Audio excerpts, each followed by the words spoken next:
ঘূর্ণিঝড়ের রেমালের যে ভয়াবহ তাণ্ডব সেটা কিন্তু দেখতে যাচ্ছে সারা বাংলাদেশ এবং পশ্চিমবঙ্গবাসী।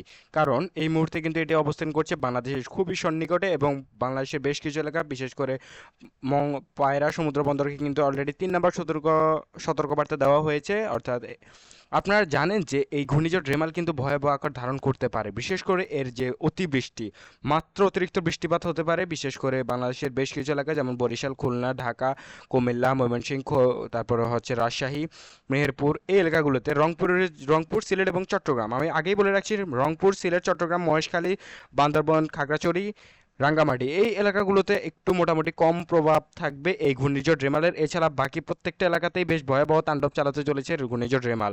এছাড়া যদি কলকাতার কথা বলি, তাহলে কলকাতা, কারাকপুর, জামশেদপুর, তারপর হচ্ছে ধানবাদ, ধোরগাড়া, তারপর হচ্ছে মালদা, এই প্রত্যেকটা এলাকাতেই কিন্তু ভয়াবহ তাণ্ডব চালাবে ঘূর্ণিঝড় রেমাল। এই মুহূর্তে যদি আমরা এর গতি বা বেগ দেখার চেষ্টা করি, তাহলে দেখতে পাচ্ছেন আপনারা এই ভয়াবহ বেগ নিয়ে এগিয়ে আসছে, প্রায় ঘন্টায় 60 থেকে 65 কিলোমিটার বেগে কিন্তু এটি এগিয়ে আসবে বাংলাদেশের দিকে। তবে যখন আঘাত হানবে, অর্থাৎ আগামীকালকে, অর্থাৎ 26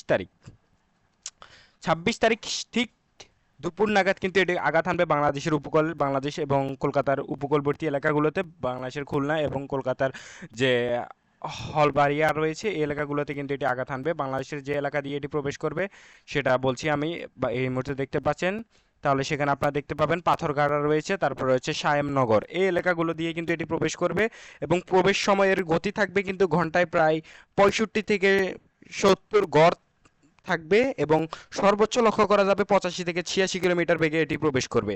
এবং এটি আমি আবারও বলছি, আগামীকালকে দুপুর নাগাদ, অর্থাৎ দুপুর বলতে ঠিক 11টা থেকে 1টার মধ্যেই এটি বাংলাদেশের উপকূলে আঘাত হানতে চলেছে এবং এর আঘাত কিন্তু হতে পারে ভয়াবহ। কাজেই আজকের মধ্যেই আপনারা যত সম্ভব দ্রুতই সকালবেলায় কিন্তু আশ্রয় কেন্দ্রে চলে যাওয়ার একটি পূর্বাভাস আপনাদের দেওয়া হয়েছে এবং অবশ্যই কিন্তু চলে যাবেন, কারণ রাতের মধ্যেই কিন্তু সতর্কবার্তা 6 থেকে 7 পর্যন্ত উপনীত হতে পারে। অর্থাৎ সমুদ্র সৈকতগুলোকে, সমুদ্র বন্দরগুলোকে কিন্তু 8 থেকে 9 নম্বর সতর্কবার্তাও খুব দ্রুত দিয়ে দেওয়া হবে। তো এই মুহূর্তে এটা ছিল ঘূর্ণিঝড় রেমালের যে অবস্থান সেটা। এবং আমি আবারও বলছি, আগামীকালকে কিন্তু দুপুর নাগাদ এটি আঘাত হানবে বাংলাদেশের উপকূলে এবং আঘাত হানার পরে কিন্তু এটি আরও শক্তি বৃদ্ধি করে কিন্তু মোটামুটি আঘাত হানার যে কথাটা রয়েছে সেরকমই হবে। এবং উপকূলবর্তী এলাকাগুলোতে যদি, অর্থাৎ বিশেষ করে সমুদ্র সৈকতবর্তী এলাকাগুলোতে যদি ভাটা জোয়ার থাকে, সমুদ্রে যদি জোয়ার থাকে, তাহলে কিন্তু জলোচ্ছ্বাসেরও একটা প্রভাব দিচ্ছে এবং যার ফলে কিন্তু বাঁধ ভেঙে যাওয়ার একটি সম্ভাবনা লক্ষ্য করা যাচ্ছে যদি ঘূর্ণিঝড় যখন প্রবেশ করবে, অর্থাৎ আগামীকালকে 26 মে 2024 দুপুর নাগাদ, যদি দুপুর 12টা 11টার মধ্যে যদি সমুদ্র জোয়ার থাকে, সেই ক্ষেত্রে কিন্তু লক্ষ্য করা যাবে জলোচ্ছ্বাসের, এবং সেটা হলে কিন্তু ভয়াবহ আকার ধারণ করবে এই যে ঘূর্ণিঝড় রেমাল। তো এরপর যদি আপনাদের আমরা বৃষ্টিপাতের ঠিক অবস্থাটা দেখাতে চাই, তাহলে আপনারা দেখতে পাবেন বৃষ্টিপাত নিয়ে ভয়াবহ তথ্য দিয়েছে আবহাওয়া অফিস। একই সাথে কিন্তু ঘূর্ণিঝড় রেমালের অবস্থান অনুযায়ী দেখা যাচ্ছে যখন এটি প্রবেশ করবে, অর্থাৎ আগামীকালকে কিন্তু অতটা বৃষ্টিপাত লক্ষ্য করা যাবে না।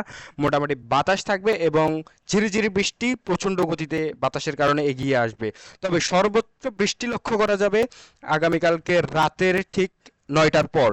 বরিশাল সহ খুলনা অঞ্চলগুলোতে ধীরে ধীরে বৃষ্টিপাত শুরু হবে এবং এই বৃষ্টিপাত মাত্রা অতিরিক্ত হবে 27 মে।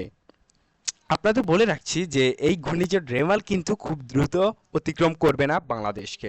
আগামীকালকে এটি যদিও বা বাংলাদেশে প্রবেশ করবে, তবে এটি সম্পূর্ণরূপে শেষ হবে না বা কয়েক ঘন্টার মধ্যে এটি চলে যাবে না বাংলাদেশ অতিক্রম করে, পুরো একদিন অবস্থান করবে বাংলাদেশের উপরে। এবং 27 মে এর যে বৃষ্টিপাত সেটা আপনারা লক্ষ্য করতে পারবেন এবং সেই বৃষ্টিপাত হবে ভয়াবহ। আপনাদের বলে রাখছি আমি আবারও, এর বৃষ্টিপাত হবে ভয়াবহ এবং বাংলাদেশের প্রত্যেকটা এলাকায়, বিশেষ করে সিলেট, রংপুর এবং চট্টগ্রাম, এই 3 বিভাগ ছাড়া প্রত্যেকটা এলাকাতে ভয়াবহ বৃষ্টিপাত হবে।